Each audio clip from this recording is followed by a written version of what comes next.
Bonjour tout le monde. Très content d'être avec vous ce midi. D'abord, permettez-moi de remercier Danielle McCann, notre ministre de l'Enseignement supérieur. Bonjour, Madame McCann. Et Rémi Quirion, scientifique en chef du Québec et premier dirigeant du Fonds de recherche du Québec. C'est un véritable plaisir de repartir 2021. On sait comment on commence l'année. On a encore un peu d'incertitude, comment elle va évoluer, mais on sait très bien que ça va évoluer dans la bonne direction. Donc, très content de pouvoir débuter aussi avec une thématique qui est très importante pour Montréal, tout ce qui est l'enseignement supérieur, la recherche, hein, qui est une pièce essentielle de l'innovation, les collaborations entre les universités et la société. C'est au cœur de ce qui nous définit comme ville. Et d'ailleurs, je remercie Rémi Quirion. Les fonds de recherche ont été très présents dans tout le mouvement Relançons Montréal. C'est quelque chose qui était très important, qu'on aborde les défis de relancer Montréal sous tous les angles. Et comme je le disais, au cœur de notre ADN économique, il y a toute cette réalité du milieu universitaire, du milieu de la recherche et ce pilier de l'innovation qui est la recherche. Aujourd'hui, on va avoir le plaisir d'entendre Rémi Quirion et Mme McCann parler au départ d'un rapport important sur l'Université du futur et la vision des défis et des solutions qu'on devra adopter dans les prochaines années. Et par la suite, on aura un échange. Mais je voulais simplement, en mettant la table, dire à quel point je pense que la dernière année a mis en évidence à quel point l'université, le savoir, la recherche, c'est fondamental dans nos vies et dans notre société. Il fallait détecter qu'il y avait cette pandémie. Il fallait prendre des décisions de prudence et de prudence sanitaire tout au long de la pandémie. Il fallait comprendre les enjeux sociétaux, il fallait comprendre le bon équilibre dans toutes ces solutions, à la fois sanitaires, mais à la fois économiques. Madame McCann, vous avez été au cœur de ces décisions-là pendant des longs mois. Il fallait agir avec des solutions économiques. Des économistes ont été mis à contribution. Il fallait éventuellement faire des pivots dans les entreprises. Ça nécessitait tout ça, des relations avec des meilleures pratiques, de la théorie, mais de la pratique aussi. Et ce qu'on sait, c'est que finalement, on a un vaccin qui défie tous les pronostics qui existaient sur le temps que ça prendrait pour développer le vaccin, pour s'assurer qu'il est sécuritaire, éventuellement pour le déployer correctement. On est au cœur de ça. Alors, s'il y a quelque chose qu'on sait tous maintenant, puis on est tous prêts à soutenir dans l'avenir, c'est bien la place des universités, la place du savoir dans notre société. Alors, je ne vais pas parler plus longtemps. Je pense que j'ai dit des évidences, mais c'est important de les rappeler. L'Université de l'avenir, l'Université du futur, c'est au cœur du Montréal du futur, du Québec du futur. Et donc, je vais laisser la ministre McCann, M. Quirion, en parler pendant une bonne demi-heure, puis après, on aura l'occasion d'échanger. Sans plus tarder, je vous cède la parole.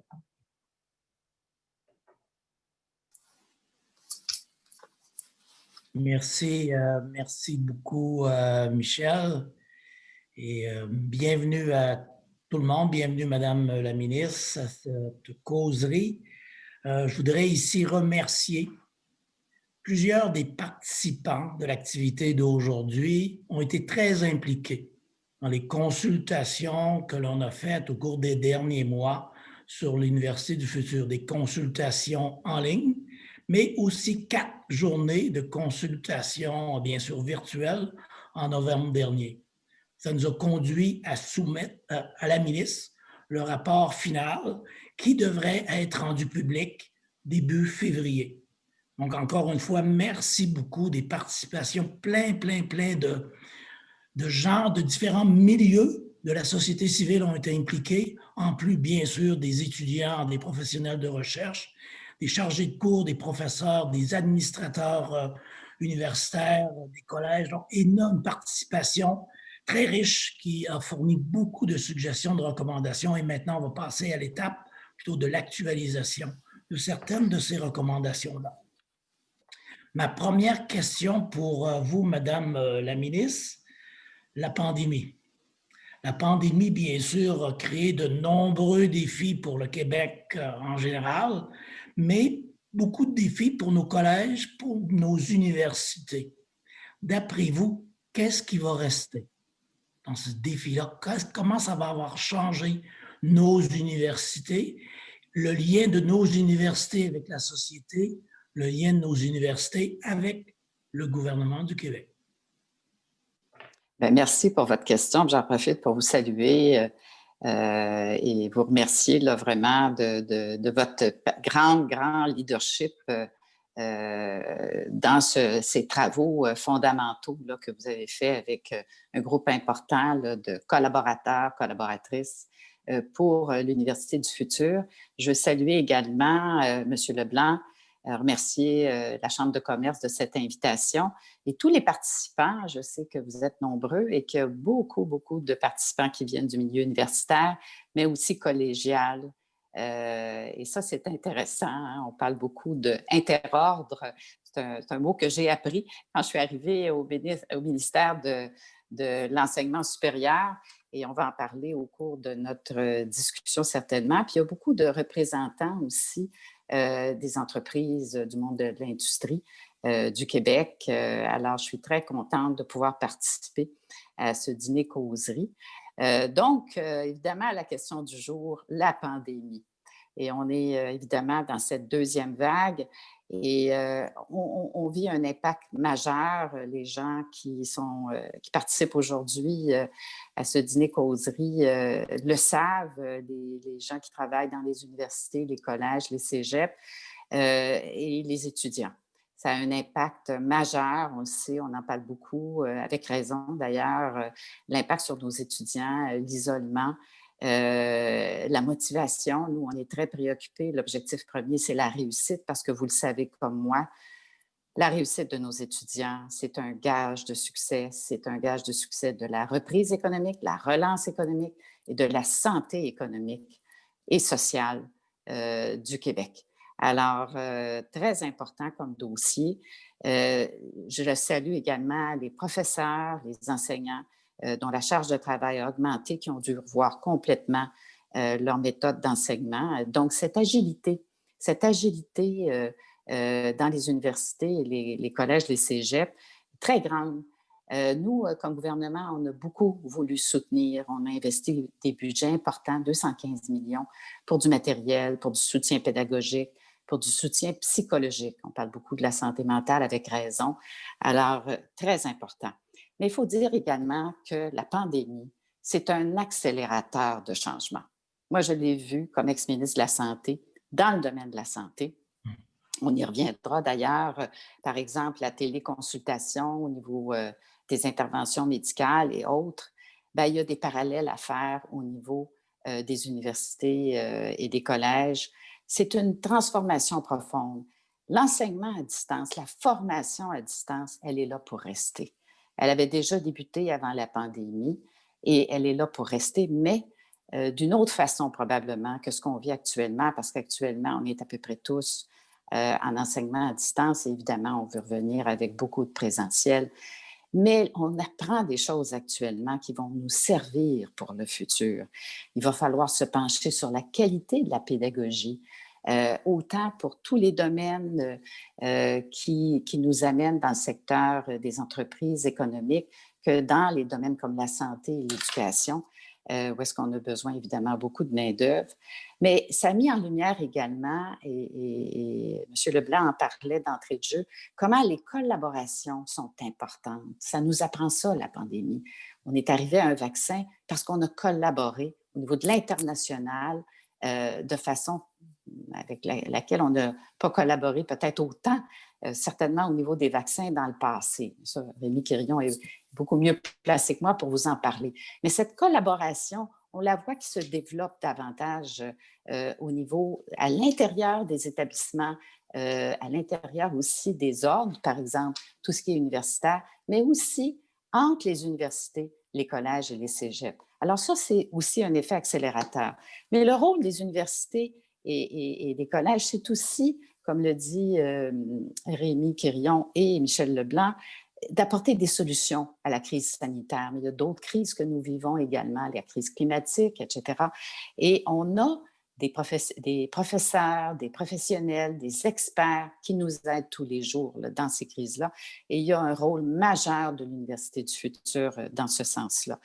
Par rapport à l'autosuffisance, du Québec. Hein. On en a beaucoup parlé au niveau des équipements, au niveau de la nourriture, des aliments, pour ne donner que quelques exemples. Il y a un travail à faire conjoint avec l'industrie, avec les entreprises, avec les agriculteurs. Et ça, je pense que nos institutions, au niveau de l'enseignement supérieur, sont prêtes à le faire. On a besoin d'une main-d'œuvre hautement qualifiée et on fait beaucoup d'avancées en temps de pandémie dans ce sens-là aussi. Alors, je termine en disant aussi que, et on y reviendra peut-être si on a le temps, au niveau là, de notre discussion aujourd'hui, tout l'avenir du numérique qui vous intéresse beaucoup, j'en suis certaine. Alors, on reviendra sur le sujet certainement. Merci. Alors, je reposerai une question à Rémi Quirion aussi. J'y ai fait allusion il y a quelques minutes. Et si on a quelqu'un de bien placé pour nous en parler, c'est bien le scientifique en chef. Tout ce qui est collaboration scientifique internationale dans un contexte de COVID et de post-COVID également. Rémi. Oui, merci bien. Très bonne question et ça fait partie d'un chapitre du rapport sur l'Université du futur, un chapitre qui a été ajouté suite aux discussions en novembre. Et encore une fois, si on revient à la pandémie, on n'a jamais vu autant de collaboration ici au Québec entre chercheurs publics et privés, mais à l'international aussi. Donc, et l'université, par sa nature, les chercheurs dans les universités ont des collaborations à l'international. Mais là, ça a vraiment activé encore davantage tout le niveau de collaboration-là. Les chercheurs ont été très, très agiles, très collaboratifs. Tout ce qu'on parle de sciences ouvertes, donc de rendre les résultats de recherche rapidement disponibles aux collègues partout à travers le monde. Ça aussi, l'avancée dans le domaine de la science ouverte, je pense qu'on ne reviendra pas en arrière. Et nous, au Québec, on est très intéressés à faire des progrès, des avancées du côté de sciences ouvertes et être parmi les meilleurs au monde dans ce domaine-là. Les organismes de financement de la recherche et les ministères ont été aussi très agiles. On a parlé d'agilité des universités, mais beaucoup aussi agilité des organismes subventionnaires pour faciliter les collaborations à l'international. Et ça doit se poursuivre.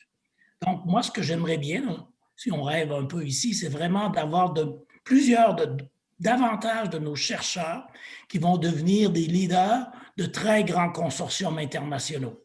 On est souvent collaborateurs, mais je pense qu'on pourrait davantage être ceux et celles qui dirigent de grands consortiums de recherche, que ce soit par rapport à la pandémie ou que ce soit par rapport aux autres grands défis de société comme les changements climatiques. Un autre sujet de discussion dans le contexte de notre consultation sur l'Université du futur, les étudiants et les professeurs étrangers. Comment s'assurer de recruter les meilleurs au Québec, d'être ouvert au recrutement d'étudiants étrangers, de professeurs, de chercheurs étrangers. C'était déjà très compétitif avant la pandémie. Mais je suis convaincu qu'après la pandémie, ça va être encore beaucoup plus compétitif. Donc, les meilleurs vont se faire offrir des postes un peu partout à travers le monde. Donc, il faut vraiment qu'ici au Québec, on ait des conditions, qu'on développe des conditions dans nos universités, dans nos collèges pour attirer vraiment les meilleurs et on espère en garder ici un certain nombre pour le développement du Québec de demain. Deux autres éléments que j'aimerais mentionner en terminant, c'est qu'on a vu aussi avec la pandémie que la science ouvre des portes, donc tout le volet de diplomatie scientifique qui nous tient davantage à cœur, qui est maintenant inscrit dans les stratégies internationales du Québec. Là. Comment la science peut être utile pour ouvrir des portes, avoir davantage de collaboration un peu partout à travers le monde. Au Fonds de recherche du Québec, on a un petit programme avec la Palestine. Je pense qu'on doit faire davantage de ce côté-là, en particulier dans les pays en voie de développement, en Afrique francophone, etc. Et finalement, la science en français. Bien sûr, l'anglais prédomine, et ça ne changera pas demain matin, et c'est correct, mais aussi mieux reconnaître les activités, les publications en français et le rôle du Québec dans la science francophone. Je pense qu'on ne doit pas sous-estimer du tout l'impact que l'on pourrait avoir de ce côté-là. Donc ça, c'était pour le volet international. Maintenant, ma deuxième question pour Madame la ministre. Je sais que vous êtes personnellement très, très, très intéressée, je dirais préoccupée par tout ce qui touche équité, diversité et inclusion dans nos universités. On en a parlé aussi beaucoup dans le cadre du rapport sur l'Université du futur. Qu'est-ce que vous suggérez? Qu'est-ce qu'on devrait faire concrètement pour s'assurer que dans nos universités, le corpus étudiant est représentatif de nos communautés, de nos sociétés, corpus des professeurs, l'ensemble du personnel des universités est vraiment représentatif de notre société? Qu'est-ce qu'on devrait faire? Merci pour votre question. Et effectivement, quand on parle d'équité, de diversité et d'inclusion dans le contexte universitaire, on parle d'accessibilité aussi. Et je pense qu'évidemment, nous voulons tous une société plus égalitaire. Et dans ce sens-là, on doit faire des efforts additionnels. On a un besoin de main-d'œuvre très important et on a un contexte de vieillissement. Alors, toutes ces raisons et d'autres nous motivent à travailler davantage pour l'équité, la diversité et l'inclusion. Si on pense, par exemple, et dans ce sens-là, l'université, c'est un moteur de changement et de développement social et technologique, pédagogique, enfin, à tellement de niveaux. Alors, on doit s'appuyer sur l'Université du futur, les universités très dynamiques que nous avons au Québec. Nous sommes très chanceux d'ailleurs de les avoir pour faire ces changements. Il faut vraiment augmenter. Il y a déjà des initiatives dans ce sens-là importantes que j'ai découvertes qui ont beaucoup évolué au cours des dernières années dans les universités pour permettre à des populations plus vulnérables d'accéder à l'université. Si on pense aux personnes qui ont un handicap, aux personnes autochtones, des nations autochtones et inuites. Alors, il y a des avancées fort intéressantes de plusieurs universités dans ce sens-là et je les salue. Et je sais que ça va continuer parce que nous sommes en discussion actuellement. Nous avons d'autres projets à mettre sur pied. Il faut également augmenter l'accessibilité à travers tout le Québec. Et je m'avancerai en disant que là aussi, il y a tout un travail de collaboration qui a déjà débuté, qui doit se faire entre les universités du Québec. Hein, les universités du Grand Montréal, par exemple, on a un pool d'universités tellement intéressant à Montréal, et les universités à travers tout le Québec. Toute cette collaboration est très importante et j'ai déjà entendu vraiment des idées fort intéressantes pour avoir des actions concrètes dans ce sens-là. J'ai parlé du numérique. Le numérique va nous aider à avoir davantage d'accès à nos universités. Il faut travailler aussi toute la question de la reconnaissance des acquis, que ce soit en entreprise, que ce soit dans différents domaines et que ce soit aussi dans différentes universités. Cette question-là, je pense qu'il faut la remettre sur la table.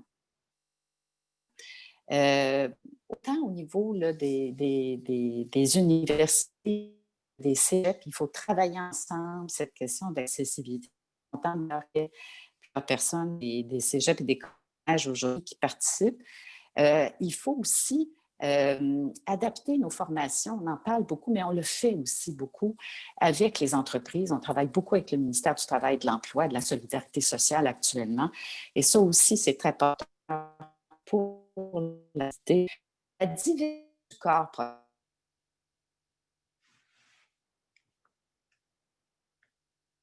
On vous a perdu.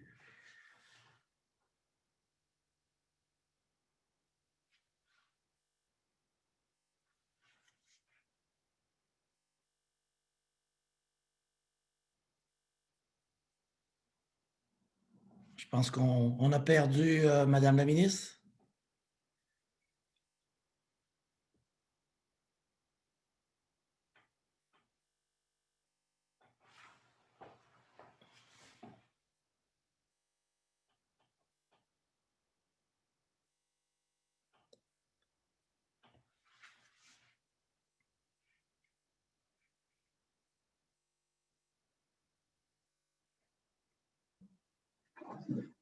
Bonjour Rémi, est-ce que tu m'entends bien? Oui, oui, toi, je t'entends très bien, Bon, oui. écoute, on essaie de se rebrancher avec Mme McCann. En attendant, peut-être que toi et moi, on peut échanger un petit peu le temps qu'elle revienne. C'est parfait. Rémi, d'abord, peut-être ta lecture sur un des enjeux là, qui inquiète le milieu des affaires. On voit bien qu'il y a des secteurs d'activité économique. Bonjour, Mme McCann. Vous nous entendez bien? Oui, je suis revenue. On On vous a avait perdu, je perdu. pense. On vous avait perdu. Écoutez, Oui. j'allais tout de suite commencer avec une question, mais je vais vous laisser poursuivre votre échange, puis je reviendrai avec mes questions. Allez-y. Vous étiez dans Bon, la diversité, le du numérique et la corps. diversité. Oui, du corps professoral. Je terminais en disant qu'il faut continuer de démocratiser l'université et mieux connaître ce que font les universités aussi.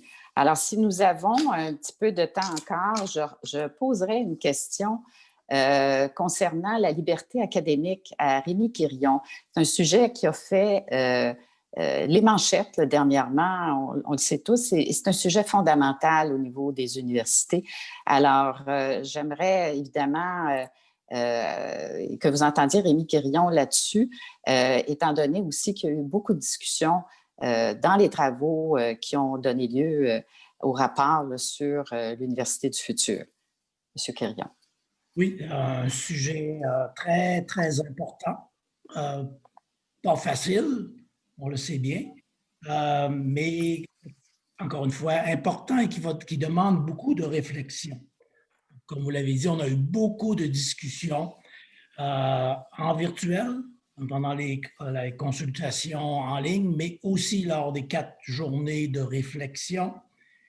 Et en parallèle à tout ça, en même temps, il y avait un consensus au niveau du gouvernement du Québec aussi, là. Le parti au pouvoir et les partis d'opposition ont tous souligné l'importance de la liberté académique.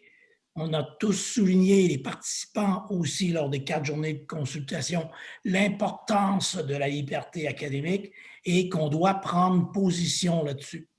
Sous quelle forme? Sous la forme d'un énoncé que le gouvernement du Québec pourrait émettre. Autre forme, il y a eu différentes discussions, un projet de loi, etc.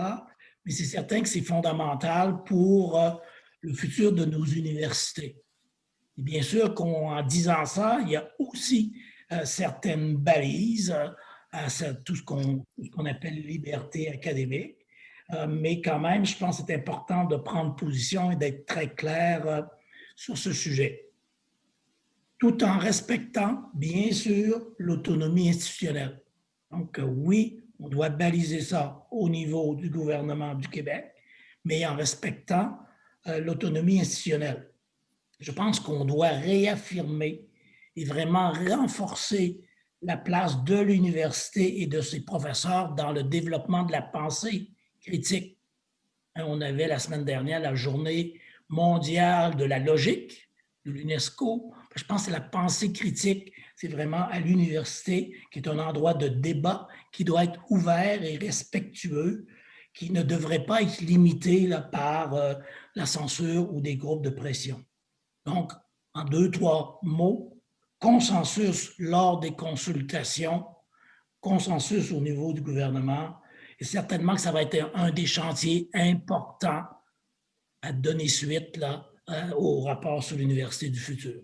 Et je pense que plusieurs communautés, plusieurs groupes à travers le monde vont être intéressés à voir comment on va développer ça, l'argumentaire que l'on va développer ici au Québec par rapport à la liberté académique. Donc, si on a encore un peu de temps, je vais peut-être passer à une dernière question de mon côté, là, sur la place de l'université dans notre société.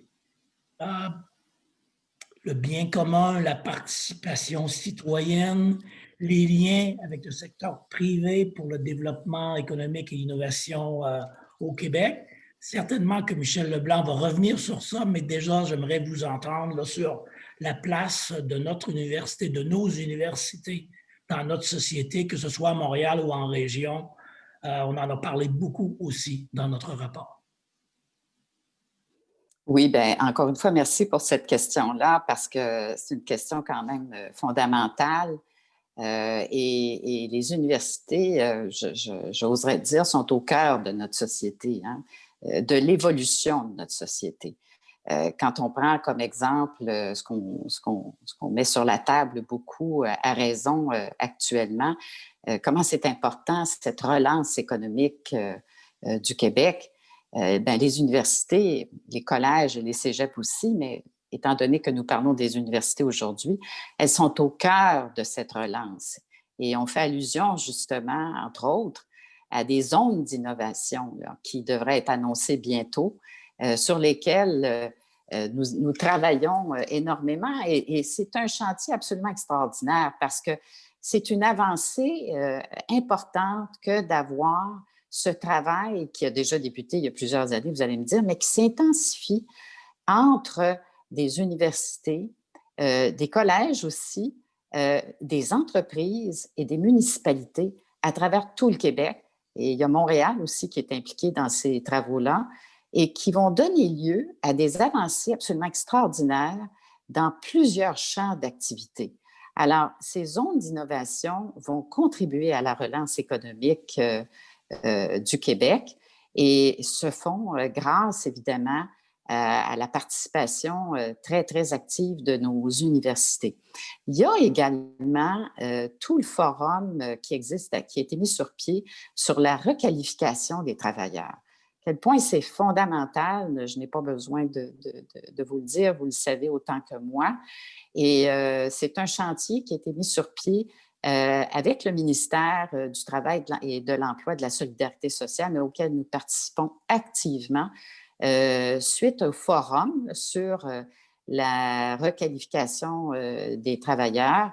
Il y a ce chantier très important qui a été mis en place et qui se base sur un maillage encore plus accentué des institutions d'enseignement supérieur avec les entreprises.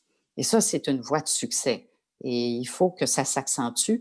Des domaines comme les technologies de l'information, il y a des besoins majeurs de main-d'œuvre et c'est en travaillant ensemble, en se maillant, avec l'aide également d'outils comme le numérique. Hein, le numérique va nous aider, la reconnaissance des acquis, les formations à distance, évidemment basées sur des pratiques pédagogiques que nous aurons bien analysées. Nos établissements sont bien, bien placés pour le faire et en bonifiant ces pratiques, donner plus d'accès à des gens qui sont en emploi actuellement, mais qui pourraient se requalifier ou bonifier leur qualification.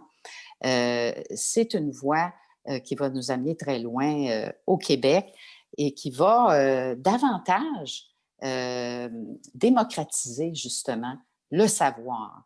Donner accès davantage au savoir va contribuer à la relance économique et aussi à combler des besoins de main-d'œuvre majeurs dans notre société, notamment en santé et en éducation. Et là, on a besoin de beaucoup d'innovation.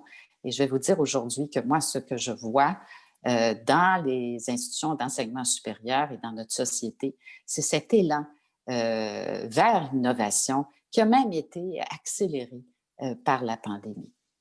Alors voilà. Je ne sais pas si on a encore du temps, M. Leblanc, pour une autre question, M. Quirion. Bien, écoutez, ce que j'allais vous proposer, comme on était légèrement interrompu, c'est qu'on bascule tout de suite dans certaines questions que j'avais préparées. Les gens qui nous écoutent comprendront que je vais vous amener sous l'angle un peu plus économique, comme je l'ai dit d'entrée de jeu. Mais avant, je vais juste revenir sur quelque chose qui préoccupe beaucoup le milieu des affaires et qui est lié à la période pandémique. Madame McCann, une des craintes, c'est qu'il y ait une hausse, soit des retards de graduation ou des taux d'échec qui pourraient affecter la disponibilité de travailleurs qualifiés dans les prochaines années ou même dans la prochaine année, alors qu'on pense qu'il va y avoir encore de la pénurie de main-d'œuvre. Déjà, elle est présente dans certains secteurs. Est-ce que vous êtes inquiète d'une hausse des taux d'échec ou d'un ralentissement des promotions? Est-ce que vous voyez un enjeu et est-ce que vous avez des solutions en tête? C'est une excellente question. je dois vous dire qu'une des choses qui nous a encouragés au début de l'année, là, à l'automne, on s'attendait à un niveau d'inscription plus bas que l'année dernière. Ça ne s'est pas avéré. Alors, nous avons eu un taux d'inscription aussi élevé. Maintenant, on attend les résultats là, de l'ensemble des établissements au niveau là, de la réussite. Il y a effectivement, dans les journaux, on l'a vu, probablement des étudiants qui ont davantage, disons, décidé d'avoir un incomplet sur des cours, mais ça s'est avéré qu'il y a peut-être eu moins d'échecs. Hein? C'est peut-être des vases communicants et ça, c'est quelque chose qu'on a donné au printemps passé pour mitiger l'effet là, de la pandémie. Alors, en fait, ce que je veux vous dire aujourd'hui, c'est que nous, on suit ça de très près et qu'on ne veut pas qu'il y ait une diminution là, du nombre de personnes qui vont graduer pour, évidemment, arriver dans le milieu des affaires. Alors, il y a toutes sortes d'avenues sur lesquelles on travaille et évidemment, on va être plus en mesure de l'évaluer quand on va avoir un peu plus de données sur l'automne. Mais ce que je veux vous dire aujourd'hui, c'est qu'on multiplie les initiatives pour vraiment former des gens avec les universités et avec les autres institutions d'enseignement supérieur, avec les entreprises, pour qu'on ait vraiment ce dont on a besoin au niveau des affaires et de l'économie du Québec. Merci. Peut-être un peu dans la même thématique, dernière question sur la pandémie actuellement, puis peut-être Rémi Quirion, si vous avez des réponses. Une des inquiétudes, évidemment, ce n'est pas seulement la graduation, mais c'est aussi les signaux qui sont lancés par les secteurs les plus touchés par la pandémie. On peut penser à l'aéronautique, on peut penser à tout le milieu du tourisme. Il y a une crainte que les jeunes soient moins enclins à s'inscrire dans la prochaine année en ayant l'impression que c'est des secteurs qui sont vulnérables, alors qu'ils sont quand même des secteurs très importants pour notre économie. Qu'est-ce qu'on peut faire pour lancer le signal, rejoindre ces jeunes que l'avenir, c'est aussi dans l'aéronautique au Québec? Oui, c'est aussi une très bonne question et je pense que certains des signaux qu'on essaie d'envoyer, c'est de dire que la recherche, la science en général est très, très importante et c'est vrai dans tous les secteurs. Bien sûr, on était dans l'urgence, on a besoin d'un vaccin. Les gens ont travaillé, chercheurs ont travaillé très fort pour développer des vaccins. Donc, on les a. Mais demain matin, il va y avoir une autre catastrophe dans un autre secteur. Ça nous prend des spécialistes si on a un tremblement de terre en géologie. Ça nous prend des spécialistes pour l'économie de demain en aérospatial, en aéronautique. Ça nous prend des spécialistes en agroalimentaire. Ça prend dans tous les secteurs. Experts du côté tourisme. Donc, et nous, ce qu'on a essayé de faire, c'est pas énorme, mais au fond de recherche, c'est-à-dire finalement, on donne plus de flexibilité à ce qu'on appelle nos regroupements stratégiques et on n'a pas ciblé aucun secteur. Là.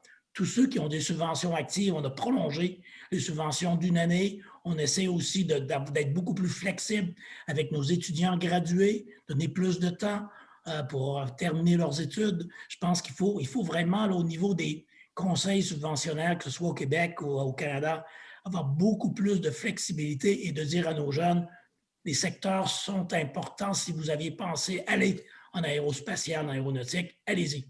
Il va y avoir beaucoup d'emplois demain. Très bien, très bien. On va suivre ça. Évidemment, c'est très, très important pour notre avenir que cette disponibilité de main-d'œuvre qualifiée de haut niveau dans tous les secteurs. Revenons maintenant sur vos travaux. L'Université du futur. Le 31 août dernier, on a reçu à la Chambre, lors d'un événement, Graham Carr, qui est le recteur et vice-chancelier de l'Université de Concordia. Puis comme il savait qu'on allait vous recevoir, il m'a envoyé une question. Puis il a dit, alors je vous la pose, c'est une question d'universitaire dans le fond. Quand vous réfléchissez à l'Université du futur, sa question c'est, est-ce que vous vous inspirez d'autres endroits dans le monde où on a déjà pris des décisions qui sont des bonnes décisions et dont on devrait s'inspirer. Donc, autrement dit, si on se pose la question où on devrait commencer à regarder, pour ceux qui commenceraient, où est-ce qu'on devrait approfondir notre analyse, qui est inspirant sur la planète quand il est temps de penser à l'Université du futur? Peut-être que je peux commencer. Oui, allez-y. Mme McCann pour poursuivre. C'est que nous, dans nos consultations au cours de l'année dernière, on a regardé ce qui se passe à l'international. On a eu des discussions avec des présidents et des recteurs, rectrices d'universités à l'extérieur du Québec et du Canada C'est sûr que des fois, les modèles sont assez différents. Si on parle à Stanford, par exemple, une très grande université privée, c'est quand même un modèle assez différent de nous, mais on a aussi eu des discussions avec des collègues en Belgique et en France, essayer de comprendre un peu plus vers quoi l'université du futur, où on s'en allait, vers quoi elle devrait aller.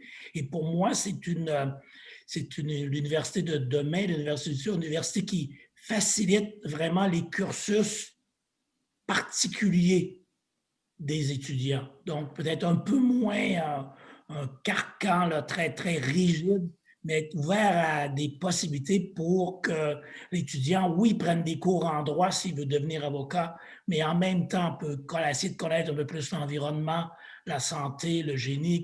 Donc, avoir des cursus un peu plus particuliers, des suivis plus particuliers. Ça va demander peut-être un financement des universités un peu différent de ce qu'on a présentement, qui est financé quand même à la tête de pipe dans une discipline en particulier. Je pense qu'on va être obligé de faire des changements. Donc, et aussi décloisonner les facultés. C'est pas facile à faire pour un recteur. Je suis certain que Graham Carr n'aurait pas de facilité à faire ça, mais je pense qu'on doit aussi, là, pour répondre aux grands défis de notre société, avoir de moins en moins de murs ou de contraintes pour passer d'un secteur à l'autre. Oui, oui, en fait, très brièvement, parce que je pense que Rémi Quirion a donné vraiment plusieurs éléments, mais je reviendrai un petit peu sur l'interdisciplinaire parce qu'effectivement, c'est quelque chose qui ressort beaucoup et qui a beaucoup de potentiel. Également, la reconnaissance des acquis. Il y a certains modèles, notamment en France, là, qui sont fort intéressants. Alors, je pense que oui, on doit s'inspirer de ce qui se passe à l'international. Je consultais un peu dernièrement une publication là, d'un prof, entre autres, de l'université Harvard, là, de Innovative University, très inspirant. Alors, je pense qu'il faut vraiment, qui parlait beaucoup du rôle là, du numérique, justement. Je pense que ça m'a influencé un peu, mais je pense qu'effectivement, il faut s'inspirer de ce qui se fait de mieux à l'international. Merci. Cette université du futur, vous l'avez dit, probablement qu'elle est davantage capable de répondre à des besoins sur mesure, à des besoins d'étudiants qui voudraient, comme vous le disiez, se former avec plusieurs angles différents à la fois. Parlons un peu d'un défi qu'on soulève depuis plusieurs années, qui est un arrimage entre les besoins sur le marché du travail et la formation. Ça fait des années qu'on jongle avec différentes approches pour dire comment est-ce que le marché du travail peut lancer des signaux aux universités et au cégep et comment on peut s'assurer donc que la formation que reçoivent les élèves est très appropriée pour leur rentrée sur le marché du travail. L'université du futur, qu'est-ce qu'elle fait de différent pour très bien arrimer formation et l'évolution rapide des réalités sur le marché du travail? Ça, c'est une question extrêmement intéressante et je suis certaine que Rémi Quirion va vouloir aussi intervenir là-dessus. Moi, je vous dirais que il y a des orientations nationales qu'il faut donner, il faut supporter beaucoup. Et il y a aussi tout un travail qui se fait au niveau régional. Il y a ce qu'on appelle actuellement des pôles régionaux. Et ces pôles-là réunissent des acteurs du milieu régional, dont les universités, les collèges, les entreprises. Et ça, c'est extrêmement porteur, autant au niveau de l'adaptation des formations avec tous ces partenaires et qu'au niveau de la recherche.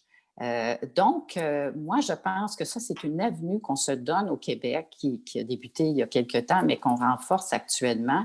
Et c'est ça aussi, ce contexte-là de pôle régional qui va nous amener à mieux adapter les formations que nous avons par ce dialogue qu'il y a entre les entreprises qui connaissent mieux ce que font les institutions et les institutions qui connaissent mieux, évidemment, les besoins de main-d'œuvre des entreprises, et ça se fait partout au Québec.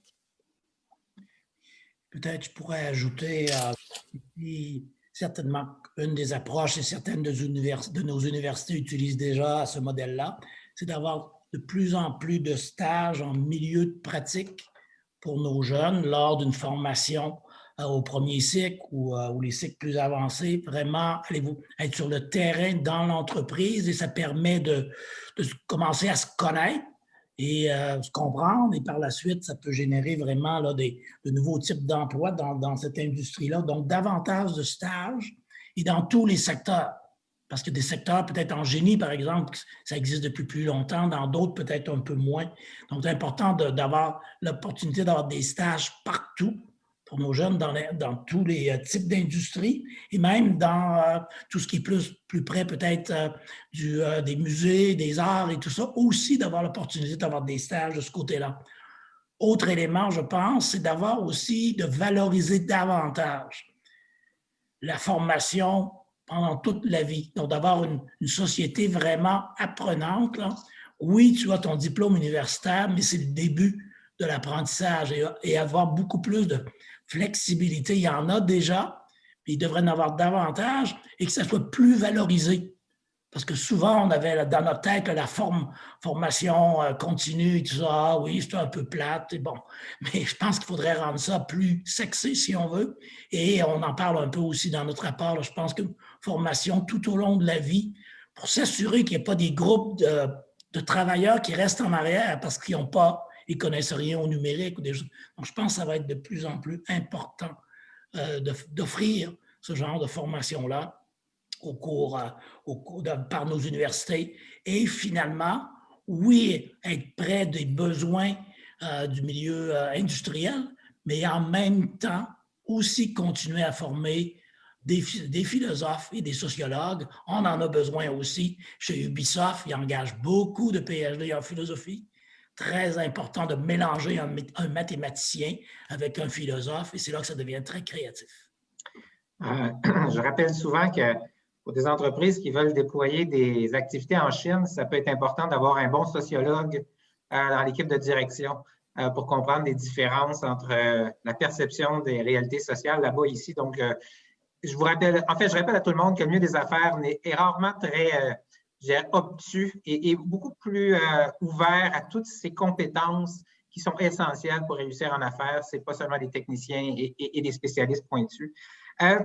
Parlons des zones d'innovation. Madame McCann, on en a parlé longuement avec le ministre Fitzgibbon qui est venu durant l'automne dernier. Et un des enjeux, évidemment, qui dit zone d'innovation, dit entreprise, mais dit beaucoup aussi ces institutions de recherche, ces lieux de formation. Quelle implication avez-vous avec le ministre Fitzgibbon pour la désignation des zones d'innovation? Et comment voyez-vous le rôle là, des établissements d'enseignement supérieur dans ces zones d'innovation? Merci encore une fois pour cette question, puis je vais vous répondre là-dessus, M. Leblanc, mais j'ajouterais par rapport à ce qui a été dit auparavant sur les stages, qu'on pourrait s'inspirer de ce qui est fait actuellement en santé puis en enseignement, parce que les stages sont obligatoires dans ces domaines-là et ça pourrait être appliqué dans le milieu des affaires avec les entreprises. Je referme la parenthèse. Les zones d'innovation, oui, c'est sûr que tout le domaine de la recherche et de l'innovation est sous la responsabilité du ministre Fitzgibbon et Rémi Quirion, notre scientifique en chef, est au cœur de tout ce chantier-là. Mais comme gouvernement, évidemment, on travaille très fort ensemble là-dedans. Et moi, j'ai beaucoup de contacts aussi, non seulement avec le ministre, mais aussi avec son adjoint parlementaire, le Donald Martel, qui est responsable, en fait, qui est l'adjoint parlementaire du premier ministre, parce que c'est un dossier de cette importance qui est au niveau là, du bureau du premier ministre. Et actuellement, les universités, il y en a plusieurs au Québec qui sont impliquées dans le développement là, de ces zones d'innovation. À ce jour, je vous dirais qu'il y en a au moins 4 ou 5 là, qui sont, une en particulier, là, qui sont très, très près du fil d'arrivée. Alors, les universités, par leurs chercheurs, par une implication avec les entreprises concernées, mais aussi par leurs chercheurs, par l'avancée qu'ils font au niveau technologique, au niveau scientifique, donne l'essor de ces zones d'innovation. Alors, on est très, très impliqués au niveau de l'enseignement supérieur avec nos universités et même nos cégeps dans les zones d'innovation qui se développent actuellement au Québec. Je pourrais peut-être juste ajouter, Michel, si tu permets, là, il n'y a pas il n'y aura pas de zone d'innovation si les universités ne sont pas présentes. Donc, il faut vraiment là, que le milieu académique soit très, très impliqué. Et en général, ils le sont là, dans les dossiers qui ont été soumis à date. Mais vraiment, l'importance d'un rôle, l'implication très directe, soutenue des universités dans les zones d'innovation, tout à fait essentiel. Si je peux me permettre un petit commentaire éditorial à cette étape-ci, ça fait des décennies qu'on se casse la tête pour relancer l'économie de l'Est de l'île de Montréal. Et je vous dirais que pendant longtemps, on se disait, si on avait un centre de recherche de premier niveau dans l'Est de l'île, ça créerait une dynamique. Alors, je vous invite dans votre lecture des zones d'innovation à bien lire l'Est de l'île de Montréal pour pouvoir décider si on y implante là des capacités de recherche, parce qu'il y a un effet d'entraînement fabuleux qu'on peut créer si on prend les bonnes décisions. Je voudrais vous amener sur une autre conséquence de la pandémie, puis vous l'avez abordé d'entrée de jeu. Je pense que l'Université du futur, elle est probablement très internationale. Elle est internationale autant parce qu'on veut attirer des étudiants, on veut attirer des professeurs, mais parce que nos étudiants, à nous ici aussi, devront être très, très reliés à tout ce qui se passe sur la planète. Comment voyez-vous à la fois les impacts sur le financement, sur toute la dynamique de la recherche? Vous avez parlé des consortiums de recherche. Donc, nos universités deviennent-elles partie prenante de grands réseaux internationaux? Est-ce qu'on s'en va vers une redéfinition de l'autonomie université locale versus des grands réseaux planétaires intégrés d'universités? Comment vous voyez l'avenir de ce point de vue? Je sais, Madame la... Oui. Oui. Ben, écoutez, je pense que les travaux sur l'Université du futur vont nous aider là-dedans parce qu'il y a des gens qui ont contribué à cette réflexion et qui vont nous amener plus loin. C'est clair, moi, comme ministre, que je dois vous dire qu'on doit se pencher sur ces questions parce que la société évolue, la pandémie a accéléré d'ailleurs, et il va falloir regarder toute la question du financement des universités là, qui se font par, évidemment, le nombre d'étudiants. Est-ce que c'est encore la façon de le faire là, dans le futur? C'est une question très importante. Et si on veut vraiment supporter le rôle international de nos universités, il faut qu'on se penche sur la question du financement dans ce sens-là. Même au niveau des collaborations à l'intérieur du Québec, il faut qu'on se penche sur cette question. Donc, ce sont des travaux qu'on va devoir amorcer assez rapidement pour apporter des solutions à une évolution qui est incontournable actuellement. Et je pense que l'autonomie universitaire, je pense que ça va rester, peut-être on peut changer un peu, mais c'est quand même très important pour chaque institution, mais ça n'empêche pas du tout là, de faire partie de très grands réseaux et d'être très dynamique à l'intérieur de ces réseaux-là. On le voit maintenant en Europe, ils sont après créer là, de grands réseaux où il peut y avoir même des co-diplomation. Là, tu peux recevoir ton diplôme d'une université en Allemagne, d'une université en France en même temps. Là. Donc, de plus en plus de grands réseaux européens. Et si on veut demeurer compétitif ou être encore plus compétitif, on va devoir avoir des arrimages très sérieux ou faire partie de ce grand réseau-là. Moi, je pense bien qu'il y a plusieurs universités ici au Québec, là, dans des secteurs particuliers, pourraient être des leaders mondiaux, ils le sont déjà, mais diriger de grands réseaux internationaux dans des secteurs de pointe. Là, je pense qu'on devrait viser ça aussi dans le futur. Peut-être toujours en lien avec l'international, on a vu nos universités et même nos cégeps depuis plusieurs années tenter de séduire les étudiants de l'international.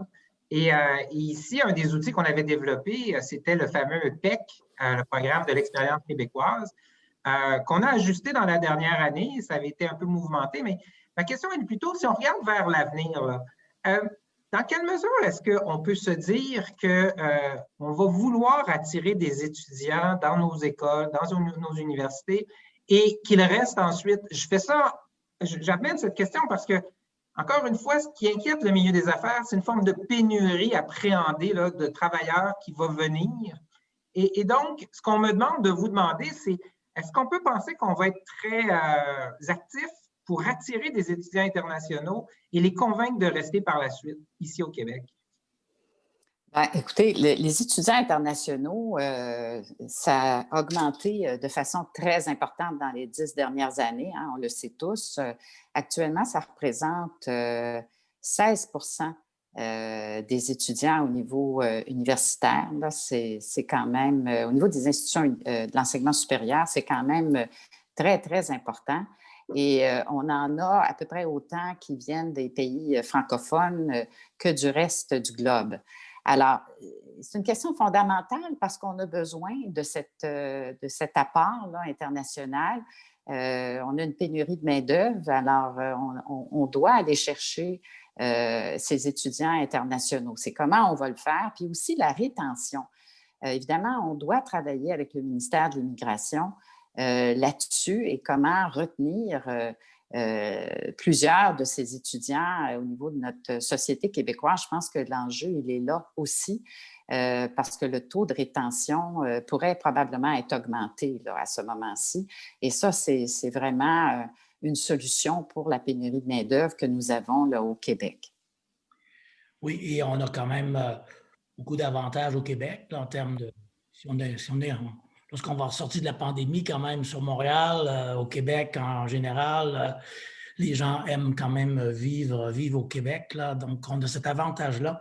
Mais je pense, si je reviens à ce que je disais, une des premières questions sur l'international, on doit avoir une approche, une stratégie qui va être pas nécessairement juste de recruter l'étudiant pour 1 ou 2 années, mais vraiment avoir déjà dans la tête, bon, on aimerait le garder ou en garder une certaine proportion. Qu'est-ce qu'on devrait mettre en place qui va faciliter ça, cet objectif-là d'en garder davantage? Parce que c'est sûr que si on pense à l'intelligence artificielle, oui, ils aiment bien être à Montréal, mais c'est sûr que lorsqu'ils reçoivent l'offre de San Francisco, c'est costaud. Là. Donc, il faut vraiment avoir une planification qui va nous permettre d'en garder un plus grand nombre. Très important, très important de... Vous l'avez bien dit, c'est de les attirer puis c'est de les retenir après, que ça se passe ici pour eux. Les retombées de ces chercheurs top niveau à Montréal sont exceptionnelles. Écoutez, on a le temps pour quelques dernières questions. D'ici quelques jours, la Chambre elle-même et beaucoup d'organisations vont être consultées par le ministre des Finances pour son prochain budget. Alors, je me présente comme votre allié, là. D'abord, une première question sur, appelons-le, les grands projets d'infrastructure. On peut penser au Royal Victoria. L'Université de McGill a proposé quelque chose de très, très inspirant. On peut penser à l'Université de Montréal qui a une phase 2 du campus Outremont. Beaucoup d'autres établissements ont aussi des projets. On est en période de relance de notre économie. J'aimerais vous entendre sur ces grands projets d'infrastructure, Mme McCann. Comment voyez-vous ça? Est-ce que vous êtes confiante qu'on va avoir les lumières vertes rapidement pour commencer ces chantiers?